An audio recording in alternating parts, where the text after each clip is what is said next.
This video is sponsored by the subscribe button, as we're going for 20,000 subscribers by the end of 2025. Hey, what's up guys, and it is that time of year again where we go over every single retiring LEGO Star Wars set that is going away at the end of this year. So if you guys enjoy this video, make sure to drop a like and comment which sets you plan on picking up before they retire. With all of that out of the way, let's get right into it. So there is a big list today of sets that are retiring, so starting off from the very bottom, we have set number 40755, Imperial Dropship versus Rebel Scout Speeder. This set released back in October of 2024 and costs $40. It comes with a great selection of minifigures. It includes that exclusive 25th anniversary QT-KT minifigure. This is one that I think will be popular in future years just for that exclusive droid. And the fact is, if you don't already own this, it's a pretty good army builder. It was on sale on lego.com for like $32 a couple of weeks ago. So if you don't already have this, I would recommend picking up at least one before it retires at the end of this year. The next set is an underrated set in my opinion, with the 75396 Desert Skiff and Sarlacc Pit. This one costs $80 and includes a nice variety of minifigures, including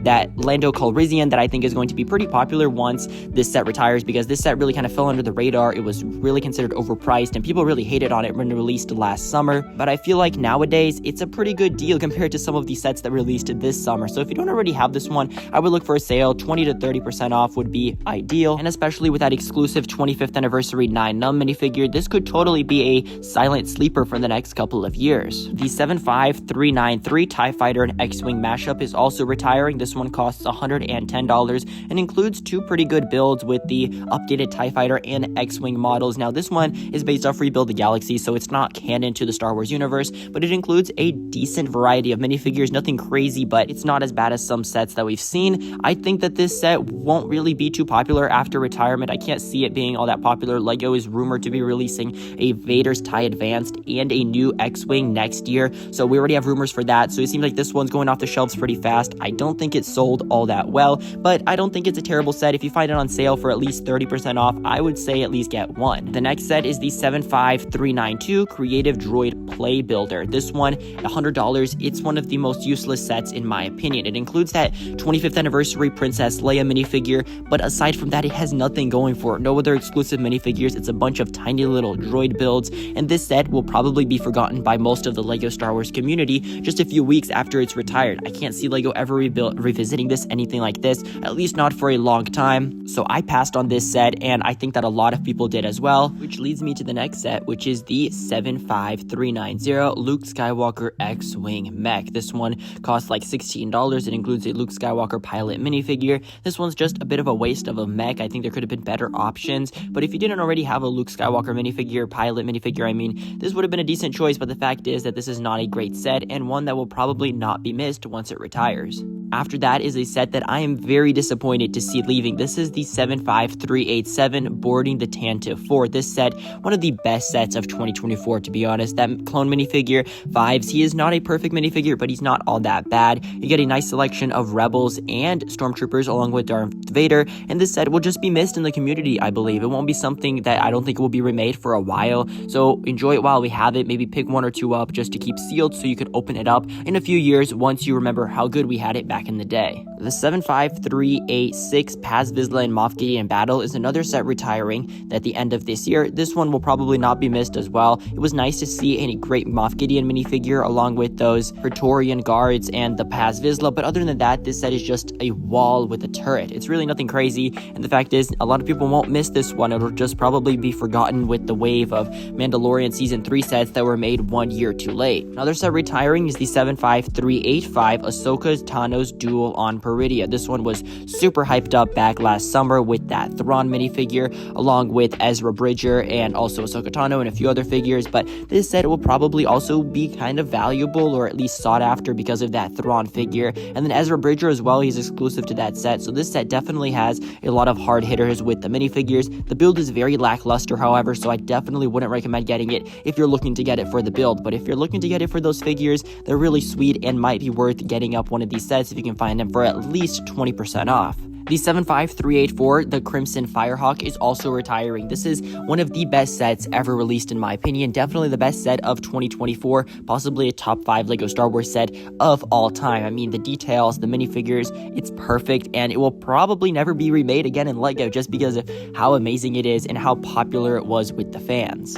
And so now the next set retiring is the 75383 Darth Maul Sith Infiltrator. This was a May 1st release back in 2024. This one came with a lot of hype. Unfortunately, the build was just a little too bad in my opinion, and it was lacking at least one minifigure. The exclusive Saw Gerrera minifigure was good, but I don't think it's pushing the set over that edge. But all of the 25th anniversary minifigures will probably be sought after in the next few years, and beyond that, once LEGO makes more anniversary figures, so people want to complete their collections of the previous anniversary figures. So this one might be worth something in the future, but I wouldn't bet on it that much because it's going to end up in a lot of people's hands because they bought it because of that second Qui-Gon Jinn variant that was released a couple of months after the set's release. This next set I'm really sad to see go, and that is the 75381 Droideka. This one is one of the best buildable characters they've ever made, and it definitely goes well with the other buildable droids along, such as this year's droid being the battle droid, and then we also saw obviously C-3PO, R2-D2, Chopper, and K-2SO. This Droideka definitely fits right in, and it's unfortunate that it is retiring. I would have hoped that it stayed out at least one more year just for everybody to be able to pick it up, especially those of you who bought the battle droid and stab speeder. It would have been really cool to see it out at least for one more year through the end of 2026. The 75380 Moss Espa Podrace Diorama is another set retiring. I think this one is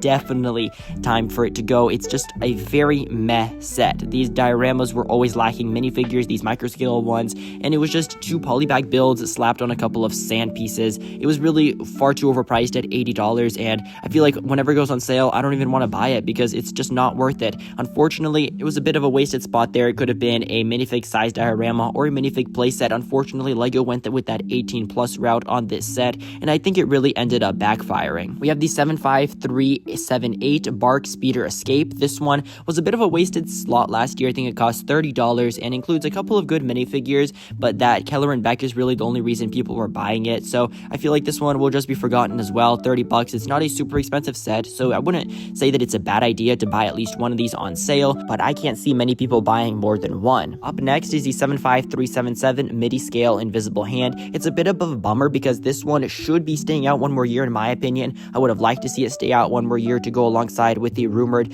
Midi Scale Venator that is coming out in January, I believe. So it would have been cool to see it out on shelves at the same time, both the Venator and the Invisible Hand. Unfortunately, it seems like the Invisible Hand is leaving just a couple months, at least maybe the same day as the Venator is releasing, but nonetheless, though, LEGO will probably want to remake the Invisible Hand in the future, so hopefully they'll remake it as a playset or maybe a UCS set, but we will just have to wait and see.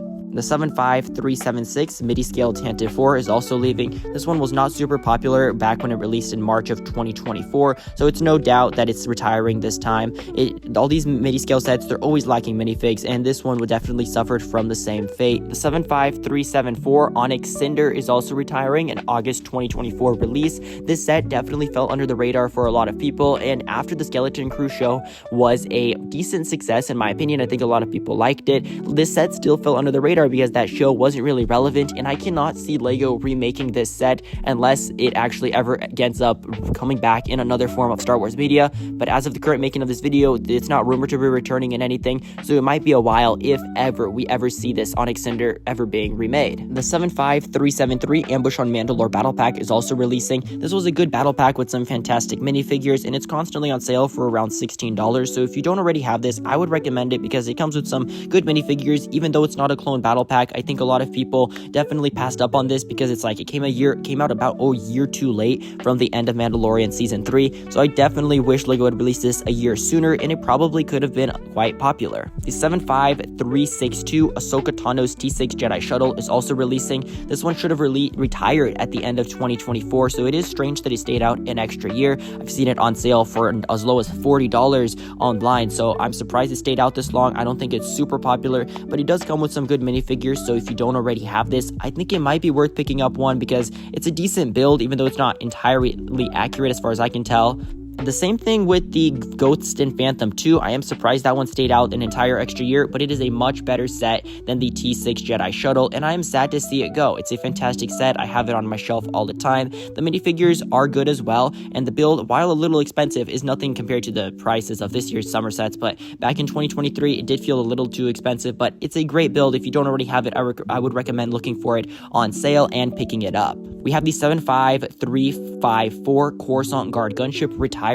It's about time it retires. It would say decent set at best. It was overhated, I think, but it is a very small build, and for $140, I think LEGO could have went with the normal colored gunship. That would have been, in my opinion, a better choice for them to go with rather than this, this obscure, rare version of the gunship. I think that a normal gunship will hopefully be releasing in the next few years. Maybe I'm wrong, but that is my prediction. Maybe next year they'll re-release it and fans will be happy, but we will just have to wait and see. The final two sets are the 75355 UCS X-Wing Starfighter. In my opinion, this is a very forgotten UCS set. It's a good UCS set, but not a lot of people talk about it in the community. For $240, it's a pretty solid price, and I think it'll be missed, but I don't think it'll rise up too much in value, especially if you compare it to the previous UCS X-Wing, which also stays at around market value, around its retail price, at least used or so. It's not a super expensive set, so I don't think this one will be super expensive in the future, but I could be wrong because I have been wrong in the past before about stuff like this. And finally, we have the 75331 UCS Razor Crest, a $600 set. Definitely long overdue. This one released all the way back in September of 2022 or October of 2022. This was a very long out on shelves set. It's one that may have overstayed its welcome by a little bit, but it comes with some good minifigures. I can't see it going too expensive in the future, especially since it's been out for so long, but with the popularity of The Mandalorian and the Mandalorian movie releasing soon, I am surprised it didn't stay out an extra year just through the life cycle of the Mandalorian movie. But let me know which of these sets you guys plan on picking up. If you plan on buying any of these, please use my affiliate link down in the description below. It really helps out the channel, and I honestly am not sure about which sets I want to buy, but there's a list here in this video that I can always refer back to. So make sure to leave your thoughts down in the comment section below. If you guys do enjoy, drop a like. Make sure to subscribe to the channel so you don't miss out on any future LEGO retiring set updates or LEGO news. This is what we cover mostly here on the channel. I hope you have a fantastic rest of your day, and goodbye.